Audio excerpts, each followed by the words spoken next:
So dear kids, I think till now I have shared the fourth chapter. Okay, history के right. History हम share कर चुके हैं. उसमें जो आपका फर्स्ट चैप्टर है it consist 5 marks.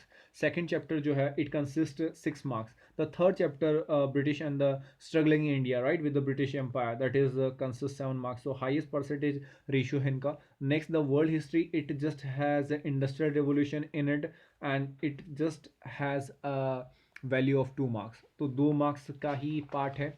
Now moving to the next that is the democracy. तो डेमोक्रेसी में आपको क्या पढ़ना है? Democracy meaning and various forms ये आपको पढ़ना है. वेरियस फॉर्म्स ऑफ डेमोक्रेसी आपको नहीं पढ़ना है. सिर्फ ये जो फॉर्मेशन है, actually I was very confuse with this one, क्योंकि उन्होंने एक्चुअली कुछ टॉपिक्स कह भी रखे हैं कि आपको नहीं पढ़ने हैं, बट उसमें से भी कुछ जैसे हम देखेंगे सुप्रीम कोर्ट सेंट्रल गवर्नमेंट में, तो उन्होंने सुप्रीम कोर्ट का टॉपिक तो हटा दिया मगर उनकी जो एलिजिबिलिटी है वो डाल रखी है. सो इसके रिगार्डिंग अभी भी मुझे डाउट है. I will not share. Okay, तो फिफ्थ चैप्टर में कुछ एक्सपर्ट के साथ जब मेरा क्लैरिफिकेशन आएगा या फिर मैं उनसे डिस्कस करूंगा, after that I will be updating you. तो अभी के लिए आप ये जो फिफ्थ चैप्टर है, you I will say just drop it right now. In the central government six chapter, heaviest marking है इसकी right. Chapter 6 consist 7 marks. 7 marks का चैप्टर है. उसमें से आपको ये फर्स्ट टॉपिक जो लेजिस्लेचर है ये सिर्फ इतना सा नहीं पढ़ना है. ओके, ना फॉर्मेशन ऑफ ऑर्गेनाइजेशन लोकसभा ये आपको पढ़ना रहेगा राइट. आफ्टर दैट राइट्स और जो ड्यूटीज़ है लोकसभा की वो आपको पढ़नी रहेगी. प्रेसिडेंट एज इट इज़ पढ़ना है. इसमें से एक topic that is vice president जो है राइट उसको हटा दिया गया है. सो वाइस प्रेसिडेंट इलेक्शन कैसा होता है राइट, वो यहाँ से पूरा हटा दिया गया है. ओके, वाइस प्रेसिडेंट का टॉपिक एंड उसकी जो पावर्स है उनकी सॉरी राइट उनकी जो पावर है वाइस प्रेसिडेंट की that is completely remove. Prime minister आपका पार्ट रहेगा है ना. Now formation of council of minister it has been removed. Council of minister नहीं, I said formation of council of minister has been removed. तो आपको ये points नहीं पढ़ने हैं. Again powers of cabinet that has been removed. Formation of supreme court बेटा यही इसी के लिए मैं कह रहा था कि सुप्रीम कोर्ट का फॉर्मेशन तो रिमूव कर दिया गया है but qualification will be the part of जजेस.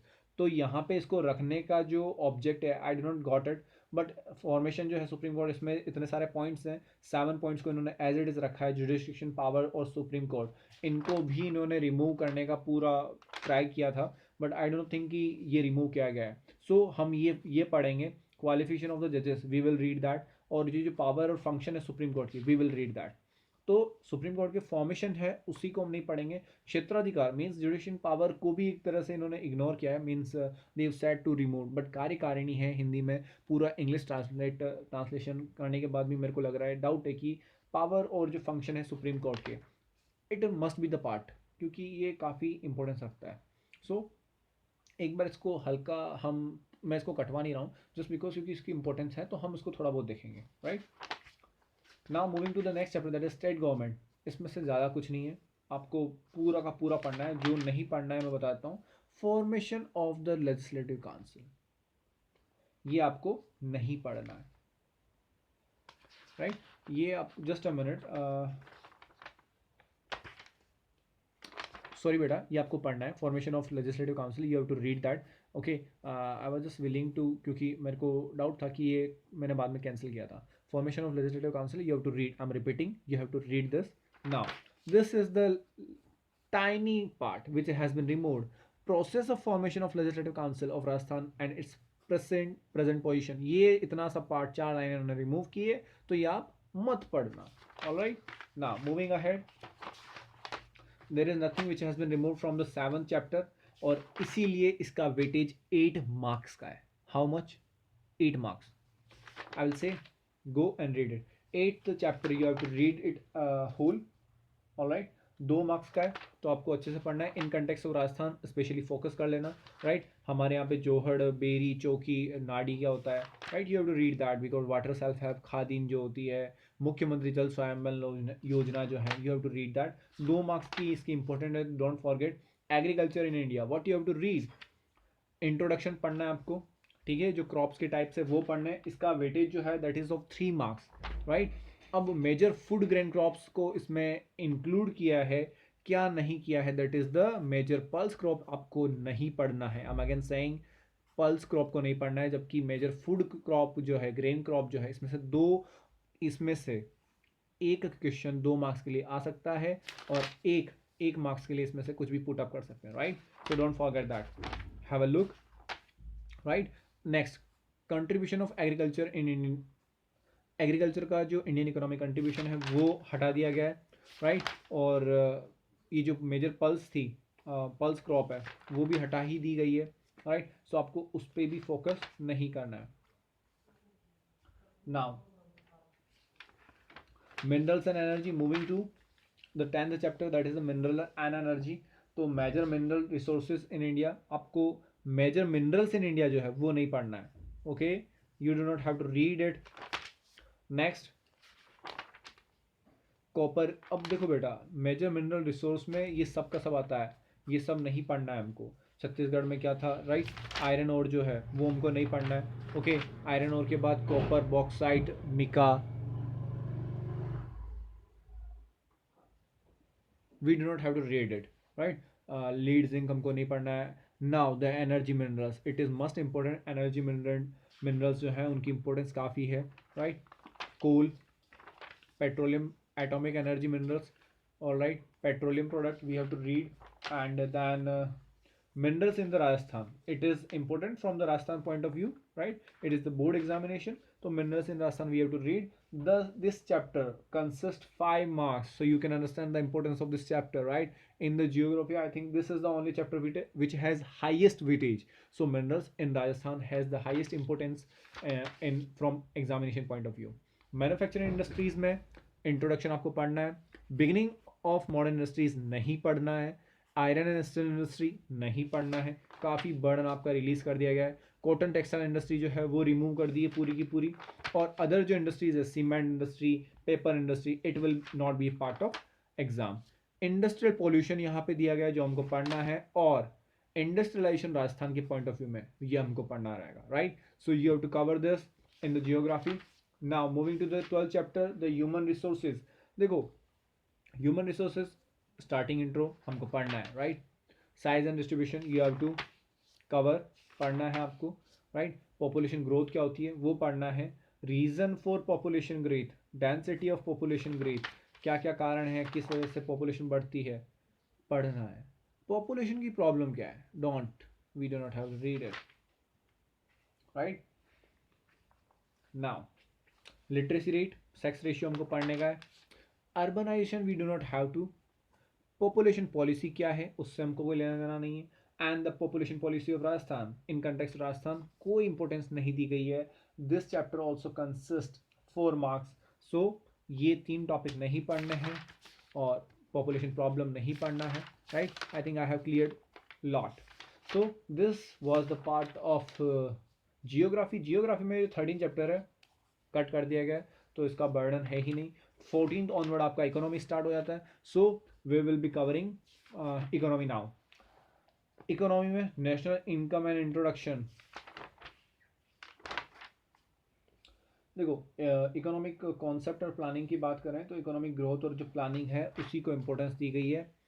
तो पर कैपिटा इनकम पढ़ना है या नहीं पढ़ना है। Economic growth and economic development को ही इन्होंने कहा कि पढ़ने का है, तो हमको यही पढ़ना है। नाउ इकोनॉमिक प्लानिंग, तो 14.3 and 14.4 we have to read, right, specially.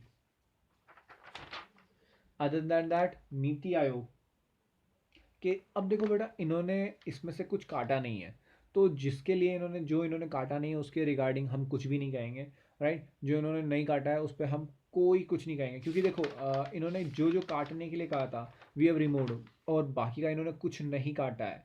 It means we have to read that, right. 14 chapter आपका एज इट इज़ 14.3 और 4 पे हमको स्पेशल फोकस करना पड़ेगा।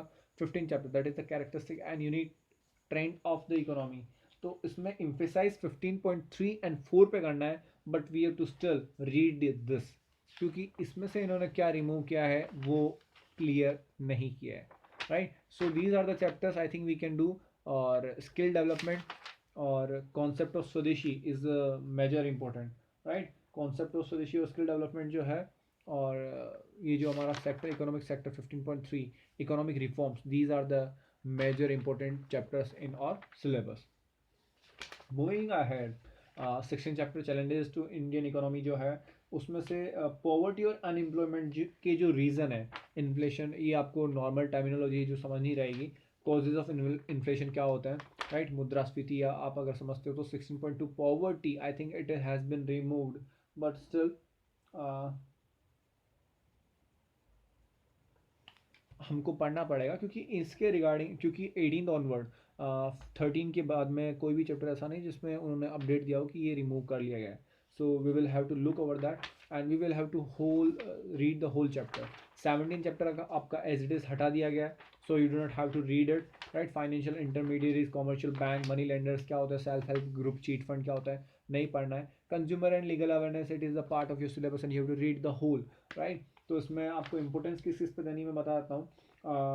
Meaning and exploitation, right? Types and rights, duties of consumer and legal awareness, consumer disputes और redressal क्या होता है, RTI awareness क्या है, right? These topics you will have to cover. So 18 chapter आपको as it is means, if I talk that in the economy आपका major portion, अगर मैं 17 और 13 चैप्टर को हटा दूँ, सॉरी 13 आपका जियोग्राफी का पार्ट है, तो after that 14, 15, 16 and 18, these four chapter, along with the road safety and the solid waste management, right, these will be the part of your economy.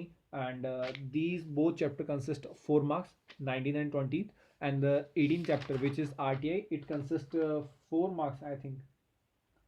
Yes, it consists 5 marks. Challenges to Indian economy consists 4 marks, and characteristic, and the 15th chapter it consists 6 marks, and the economic concept and planning, the 14th chapter consists 3 marks. So ये आपके exam point of view से chapters थे, right. तो I hope you have understood well, और मैंने क्या क्या कहा है आपको समझ में आया होगा। अगर नहीं समझ में आया हो, you may ask, feel free, right, there is no boundation, you may comment here, okay, and you may text me as well, right? अगर आपको कोई डाउट हो तो you can see, I will be sorting that. All right, take care. Actually it was late enough, I know, but I think it must be done, so I'm doing that. All right, take care. Jai Hind, Jai Bharat.